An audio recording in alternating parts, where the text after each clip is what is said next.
Hello ladies, I hope you're doing well. Welcome to Homemaker Radio.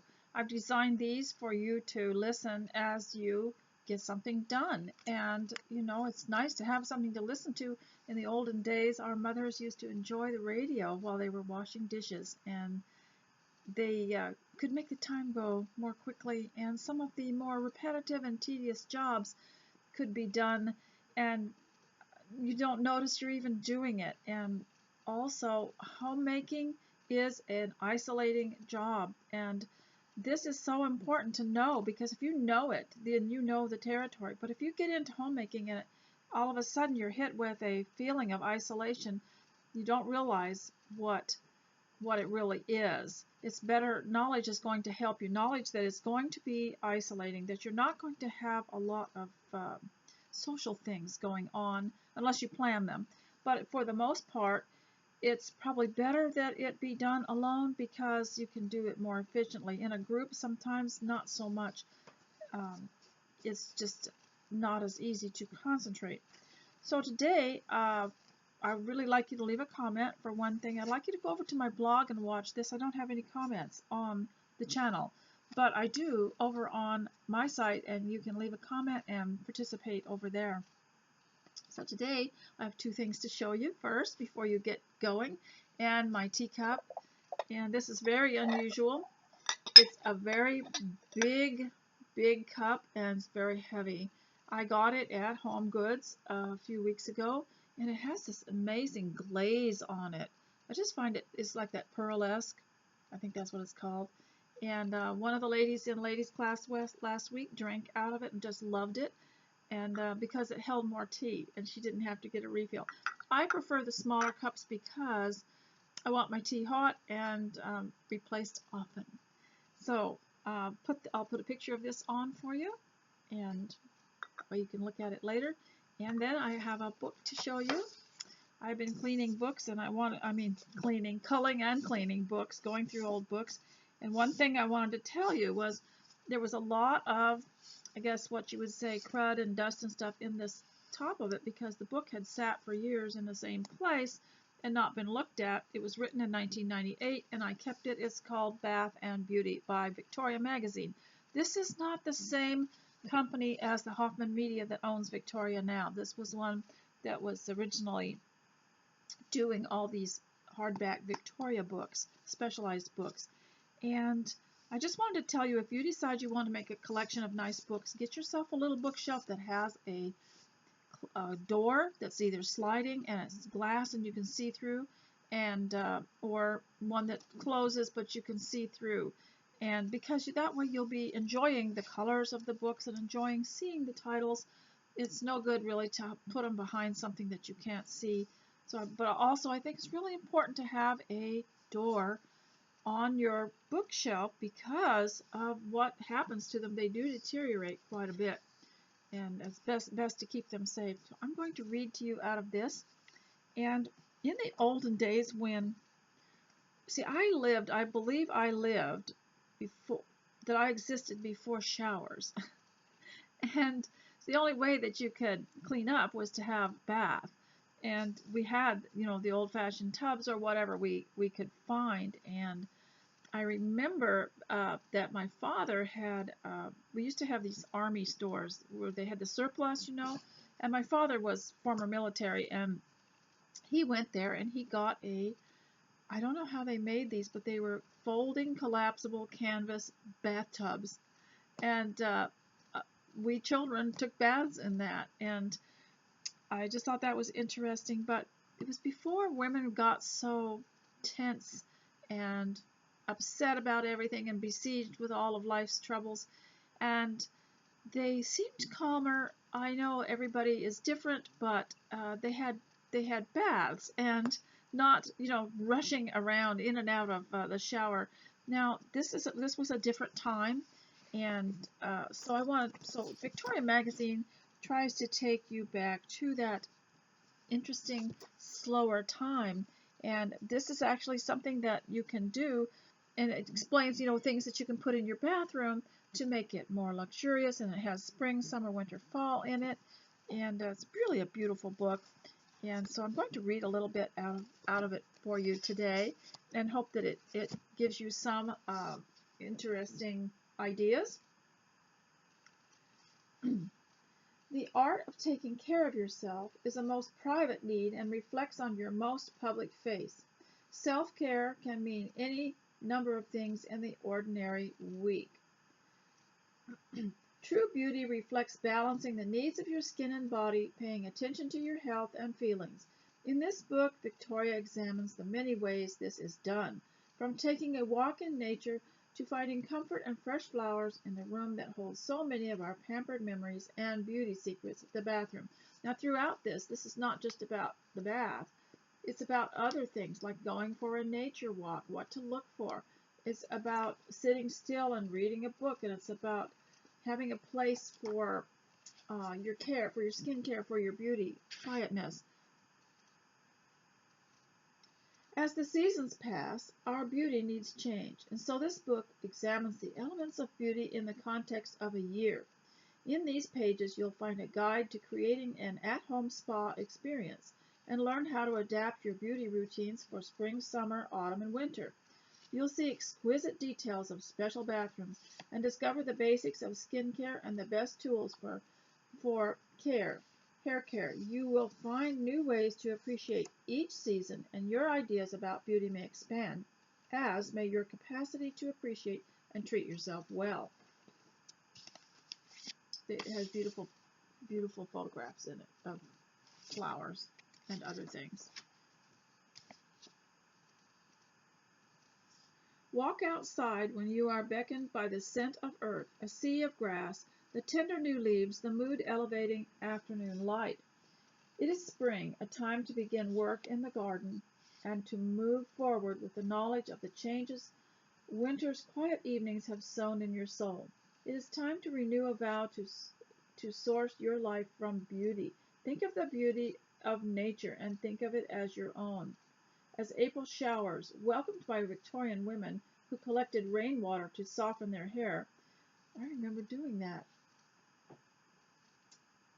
Give way to May flowers and refresh the world. Refresh yourself, bringing new life to your skin, your hair, and your smile. To embrace spring, take leisurely strides. Do not step faster than the beat of your heart. I hadn't really understood that. Do not step faster than the beat of your heart. Nourish yourself with the scent of blossoms and with the contents of a picnic basket that holds only your favorite foods.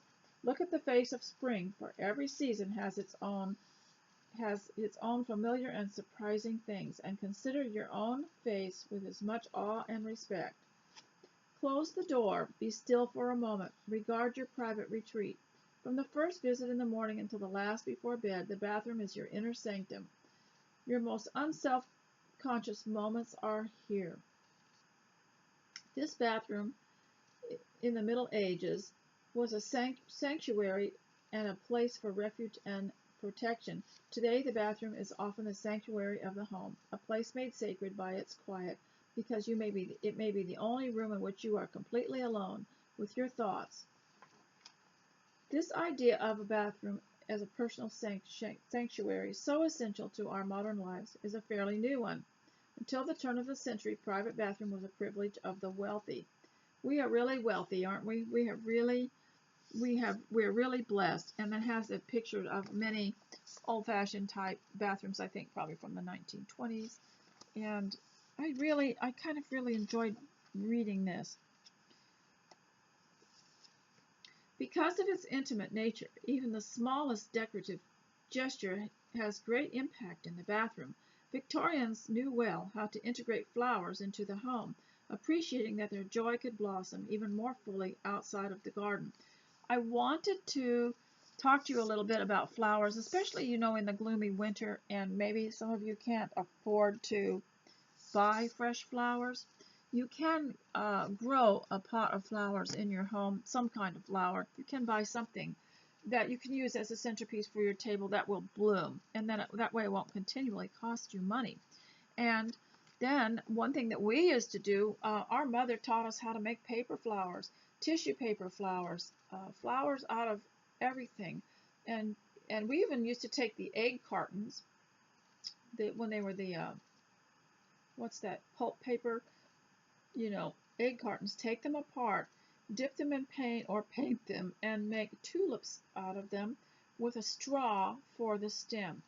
Yes, and that's something children can do, but that was all we had, and my mother wanted to brighten the home. And so I always start this with, we'll get to that in a minute, and I would always like to start this lesson that you're listening to as you go. And by the way, if you've got something to do, I hope you'll go do it. I'm not going to show you anything else, just going to talk a little bit. And I always begin with your appearance because that changes things. Do you remember the story I read to you about Jenny in When Queens Ride By? And there was a description in there that said after she had put on this dress and fixed her hair, she changed. It said she changed. Her mind had changed. Her whole attitude had changed. So if you're having trouble getting started, and you haven't started today, and you've waken up with an attitude, or you just feel slow, then please go and get dressed and dress the absolute best that you can for the situation that you're in. I don't mean that you have to put on a prom dress, but speaking of that, sometimes when my ordinary clothes wear out, all I have left are the fancy clothes that I've hung on to for years, and I'll just put them on sometimes just for fun. It does change the feeling. And we used to, in our family, we were homeschooling our kids, and I liked for them to, once in a while, at least once a week, dress up for dinner. And they did, and we had an enormous amount of enjoyment from all of that. So I want to explain, we're going to go on from that to the home. And one thing that I had thought of today that I wrote down was to de-gloom your home. I had a day here when no one was going to be home, and so I didn't turn on the lights, and I didn't, do anything. I didn't even open the curtains. Well, no one was going to be here, so I wasn't even thinking of myself. And most of the time in the home, as homemakers, we live for others, don't we? We live to make them happy. We think about how they're viewing things. Well, I didn't do any of that, and I started to feel a little bit strange. And I thought, well, I'm just going to go turn on some lights. And so I lit up all the rooms, but now it's really interesting. At the Dollar Tree, I found the Japanese lanterns. You just put a battery in the bottom, and you can hang them up or set them down. And that way, I'm getting a softer light, and I'm not using too much electricity. But so that's what I did, is I lit them all. And what a difference that made. And I opened the curtains, and so it was a kind of a dull day, but it was nice to have that extra light. And it's amazing what it makes you feel like. And my creativity returned. And the other thing I'd like to tell you about is that after you degloomed your home, if you look around, and if there are any corners, if there anything that just, it's kind of like you have a meter, and this meter goes this way and that way. And you'll look at something in a corner, and it'll go way over here, thinking, I don't like that look. There's something about that's too gloomy. So go and change everything, and degloom your home. And the other thing is to bake something. Learn to bake something. It's not that bad for you. And if you just eat a little bit, you don't have to worry about it. But we have lost that in our homes. When I was growing up, everybody's home seemed to smell of baking at one time or other. It was just so common. And you walk into a grocery store, and they've always got a bakery department. You can smell it. And there's a reason for that. They have the in-store baking because that's going to draw people in. But the taste is not the same. It's so different when you bake at home. And if you are feeling a little bit, I don't know, maybe a little bit, what would you say, stressed, you need to go in your kitchen, get your things out, and start baking, because you're moving your hands and you're making something, you're creating something.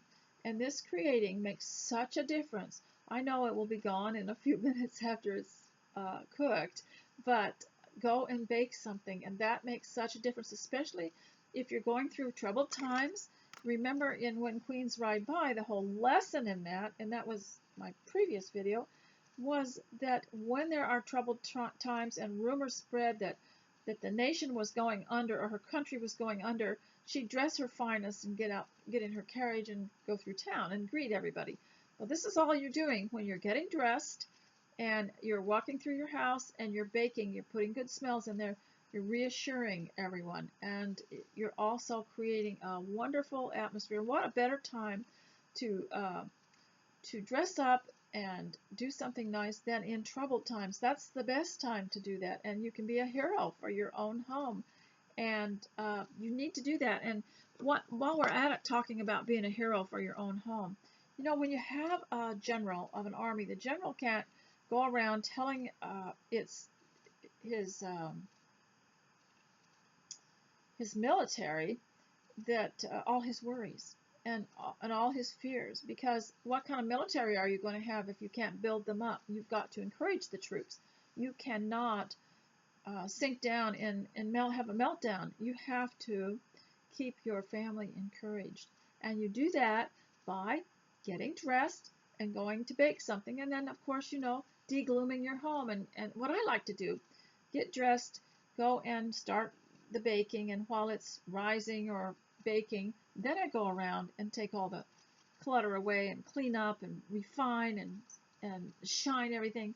And that way I've got these wonderful scents of the baking while I'm working. Isn't that nice? And so now today I'm going to talk to you about something very special, and that is faith. There's not one of us that haven't asked God to please give us more faith. And so I would like to say that I want to read to you something about faith that I wrote. And so you want more faith, do you? Well, you're going to have to give up some things. You have to give up worry. You have to give up fear. You have to give up doubt. You have to give up complaining. And you have to give up hearing bad reports and giving bad reports. Now, 2 videos ago, I talked about the spies that went into Canaan, and 10 of them brought back a bad report, and 2 of them brought back a good report that would encourage the people.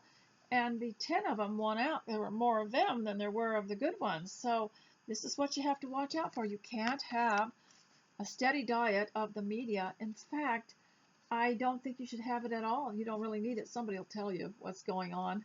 And they make sure, if you decide you want to opt out of media reports and of the current crisis, which of course there's going to be another one after this, if you decide you just want to opt out and you're not that into it, people are really, really upset.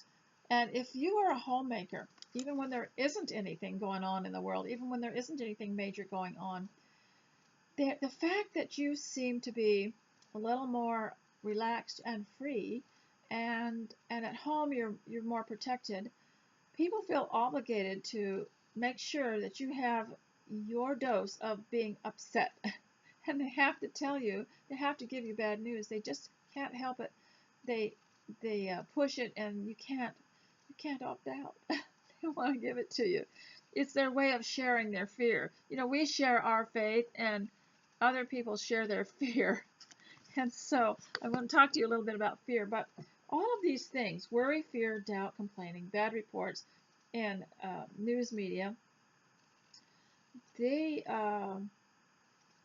all of those things destroy faith. You have to give up trust in the world's systems, like education system, health system, money system, all systems outside of God's system of the individual, the family, and the church. Now we know that God created man to also create government because that was part of his plan, but you can't trust in any of these agencies. You have to let go of that. And I have told you before about how when you lose that support system, then you grow more dependent on God. So a person with faith will become stronger and calmer and thoughtful in a crisis, and almost be the hero of the day. And a person with fear and worry And a shallow faith will panic and be filled with anxiety. It's very important that you be stable and level-headed in any circumstances. And I'm telling you, if you're a homemaker, you don't have to have a crisis for somebody to try to destabilize you. And all they have to say is something cruel, and then you start to doubt. You need to be aware of this. In fact, today's video is supposed to be a classic for all times. That's why I'm not even going to mention what the current crisis is, because every era is going to have its crises, and this will just, the things I'm going to give you today, you could listen to at other times in your life or after I'm gone, and it would still make sense. Those with a shallow faith look to other sources than God. They depend on news reports, health reports, government reports, and other man-made solutions. Now, those with a faith in God, they have a habit of, this is what aggravates other people. They have a habit of going to God in prayer and then getting on with their life because they kind of gave it all to God. And this aggravates people because their faith is one of worry and fear, and they have to keep spinning it and spinning it and spinning it to keep their blood flowing. And so we all remember the story that we read maybe in homeschooling in the old McGuffey Reader, and I've heard it in sermons before too, where a man in the 1800s was walking along a road with a big pack on his back, and another man came by with a horse and wagon and offered to let him get in the wagon. So the man with the pack got in the wagon, but he kept the pack on his back, and after a while, the driver stopped and said, you know, you can put that burden down. You don't have to carry that. And the man with the pack just hadn't realized it. He was so used to it. And, you know, sometimes we get comfortable with our fear and our burdens and our worries. We get so comfortable. We don't want to let it go because we'd be parting with something that has become a part of us and a dear friend. But I will tell you as I go how dangerous that is to hang on to that burden. You know, the apostles said to the Lord, increase our faith. So don't feel bad if you have asked someone, how can I increase my faith? Because even the apostles asked the Lord, increase our faith. And the Lord said, if you had faith as a grain of mustard seed, you could say to this mulberry tree, be uprooted and planted in the sea, and it would obey you. And that's Matthew 17:20. If you have faith as a grain of mustard seed. Now I'm going to show you somebody's hands holding a bunch of mustard seed, just to give you an idea how small those little seeds are. Now I have had mustard seeds, you know, because I grow a garden, and I will tell you something about those mustard seeds. They're so tiny, but all you need is one, and it seems like you plant it and you get up, and it seems like just overnight they're everywhere. They're all over the place. They're falling all over the garden, and they're climbing up things, and they're just you can have a whole field of them growing just from one or two seeds, and they're huge. And so if you have faith as a grain of mustard seed, even a tiny little bit of faith, it's just like it dispels the darkness. And this is one reason it's so powerful. It's one reason why the institutions, the educational institutions, don't allow the reading of the Bible in the universities, the secular universities, and the state universities, and all that, because you know they used to let you read it as a a subject like literature or history, and but it produces faith. Reading it, even if you don't believe the stories, if you think they're all fables, you can start reading it, and it would produce a little bit of faith. And so that's one of the reasons why people work so hard to keep you from knowing what's in it and from reading it. So faith is so powerful that even a small amount can do much, much good. Just a little bit of faith. That is why, see, I think one of the things that we ladies look for is we want a huge amount of faith. We just want to have it, a huge amount, but just a little bit is all you need to, and gradually it will increase and it will grow.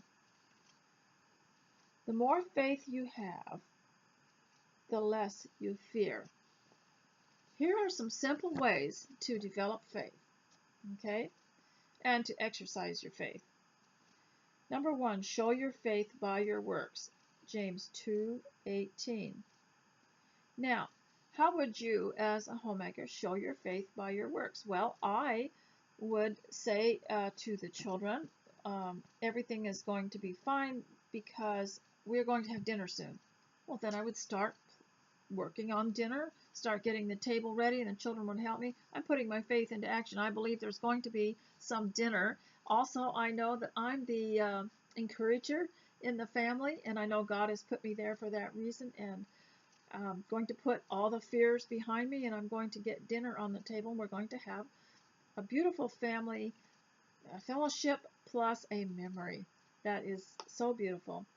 So I read you that poem yesterday, Do Something for Somebody Quick. That is exercising your faith. And if you have a home and you have a family, and even if they're just the two of you and you don't have children, you still have a way to exercise your faith.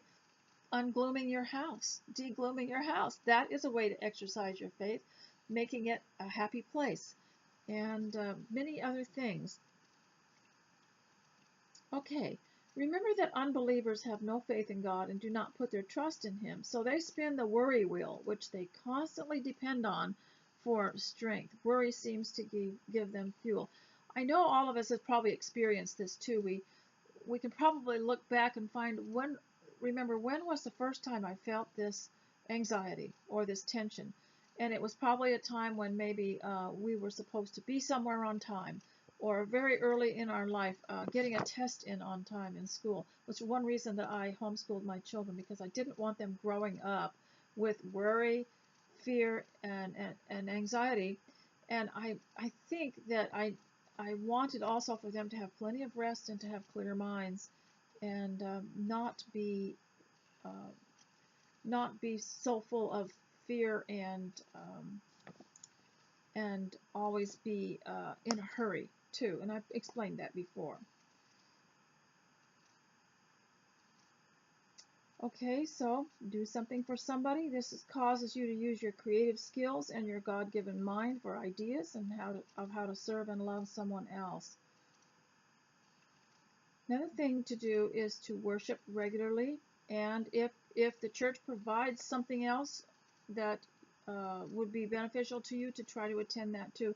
I know in church we have always been told to help one another, and if someone is putting on some kind of a hospitality, we go because we want to encourage them and we want to participate in what they're doing and build them up. That's another thing you can do, is build people up. It's so simple. It's such a simple thing to do. And I have suggested, sending a note, sending a card, but you don't even have to do that. Just saying something is so important. Sometimes just the smallest thing you say to someone can build them up. Well, here are some things that are caused. There was one more thing too. I'm trying to think what that was. I can't think of what that was, of how to build up your faith. Always read the Bible every day, because that builds your faith. Things caused by lack of faith. Lack of faith produces fear. Lack of faith produces self-centeredness. Now, when someone has a lot of fear, they think only of themselves. And I remember a story of a young boy who was studying or learning, skills that a boy learns, and he'd been in a group together to learn how to build a fire and learn how to build a raft and learn different things on survival, and just learn how to make things and do the things that boys do, how to whittle and how to make a bow and arrow and that sort of thing. And he came home. He was from a large family, and he came home and one day, and he was learning and growing and getting strong, and the other children really admired him. But a hornet had come into the house somehow, and he had in his past been bitten by one, and he was deathly afraid of the hornet. And it was flying around, and he got to thinking about that hornet and about himself, and he flung the door open and ran out to get away from the hornet and shut the door, leaving the hornet inside to bite the other kids. So his mother quickly I guess, got rid of this bee, and then called the young boy in the house and had a nice long talk with him about what he did. He totally lost his focus on helping others because he was so self-absorbed, so thinking, and in a panic. That's what panic will do to you. Lack of faith and panic will do to you. It causes you to think only of yourself, and you kind of lose your mind. You just kind of don't see, and it can also harm others. Fear and panic can also harm others, and that comes from lack of faith. And lack of faith causes suspicion of those who do have faith. Have you ever been looked at rather oddly by someone because you are a person of faith and you have a little stability, and um, you're not as anxious about some current event that they are. In fact, I've been told a time or two that when there's some kind of new crisis around, that I'm not taking it seriously enough because I haven't reached the level of hype that another person has, and they can't understand it. And people feel obligated to keep you as fearful as they are. They spread their fear the way we're supposed to spread our faith. And I don't know if you've noticed that. Lack of faith brings out the worst in people instead of the best. Instead of reacting to hard times with steadiness, they react. Remember in Wives and Daughters, and Hyacinth said, "I do wish Cynthia had more steadiness of purpose." So lack of faith. um, Instead of reacting to hard times with steadiness, they react with panic, sometimes endangering others. And that's similar to the illustration that I just gave you.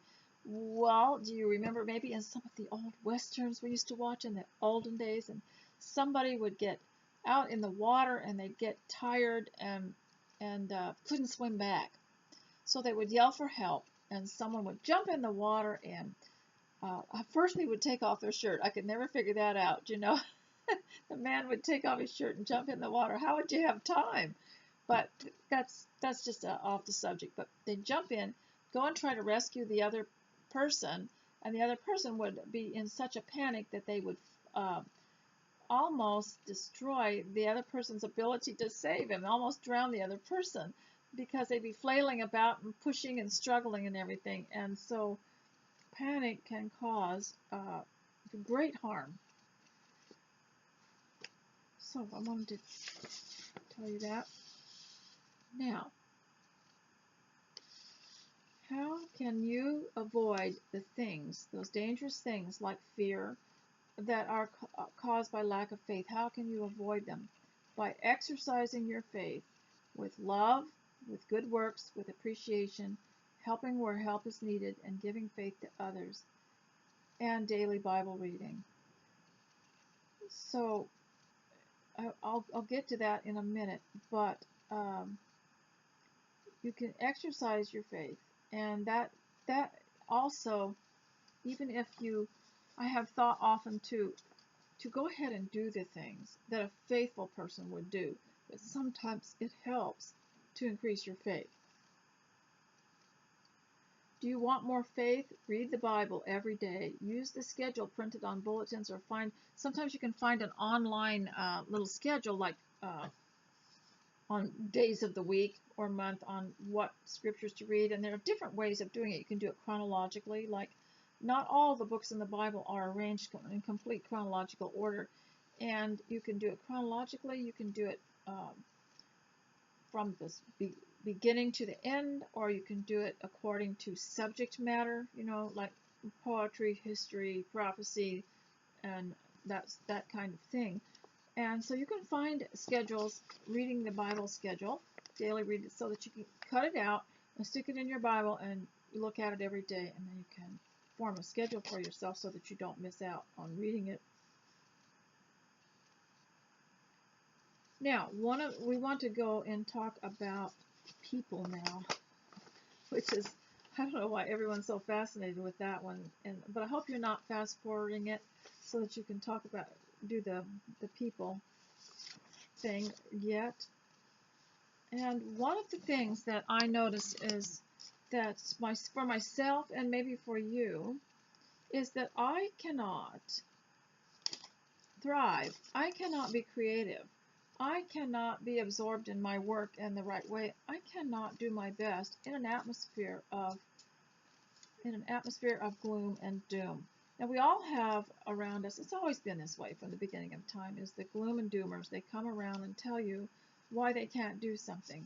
And even when you encourage them, and when they're around you, they do pretty well because you're an encourager. But as soon as they leave you, and the next time you see them, they're back in their old gloom and doom situation. And what happens is when things are going really well and people are around other people who are making progress in their lives, these people go along. They go along with it, and they're pretty stable. But then when life does not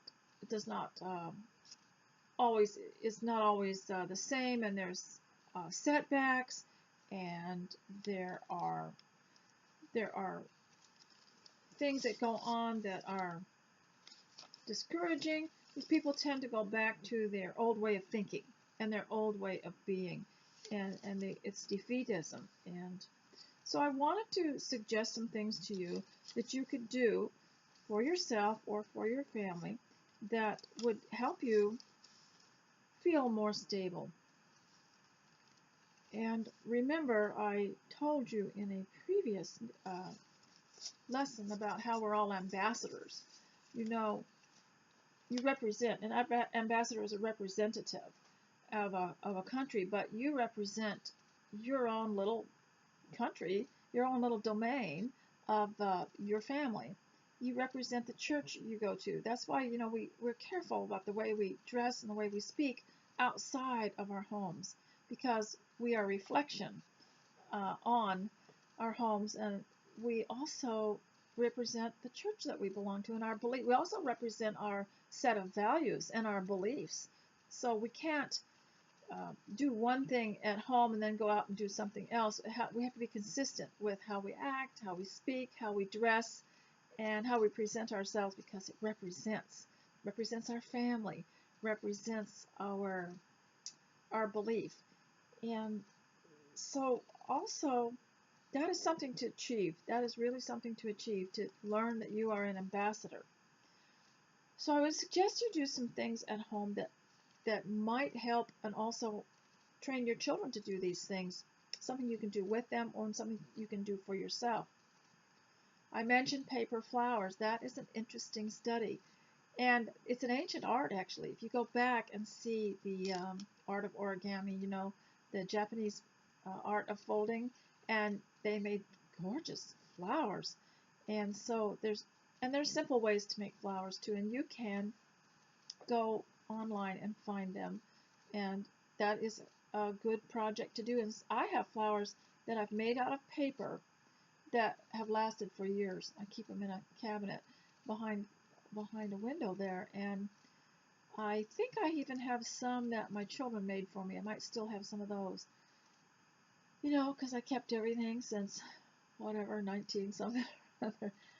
The other thing that you can do is publish your own magazine. It really doesn't cost very much, and what I do, I don't publish it online or anything. I just type up things that I want to do, like this, and I find free clip art, and I staple them all together, and I write a little magazine. And that way you can put only what you want in. How many times have you bought a magazine that you liked because there were a couple of things in there you wanted, but the rest not so much? Well, you can make your own magazine, and you can put anything in there that you can think of that you'd like to have. And this is another thing children can do, is make their own little books and make their own magazines. And you can also go online and actually have it published for yourself. It's called self-publishing. And just order one when you want one, or order one for a friend. And they let you, first you buy one, and then you look it over to see if there are any mistakes in it, so that you can alter it before you actually publish it. And I think one of the companies was called MagCloud. Not really sure, but you can do that. And another thing you can do is ungloom your home, and you can also go and get Japanese lanterns and put this light. They are so soft that the light on them is so soft. So ladies, I'm going to have to say goodbye now, and this has been a very short video, but you can go over to continuous play on the upper left of my blog, and you can just listen to the next one. And if I have a longer one next time, that'll be a great thing, but tonight not so much. And I wish I could talk longer, but it is it's getting dark here. And so I want to teach you also how to handle people that are so absorbed with fear. So I will talk to you about that next time. In the meantime, please leave a comment. I love you. Goodbye. See you next time.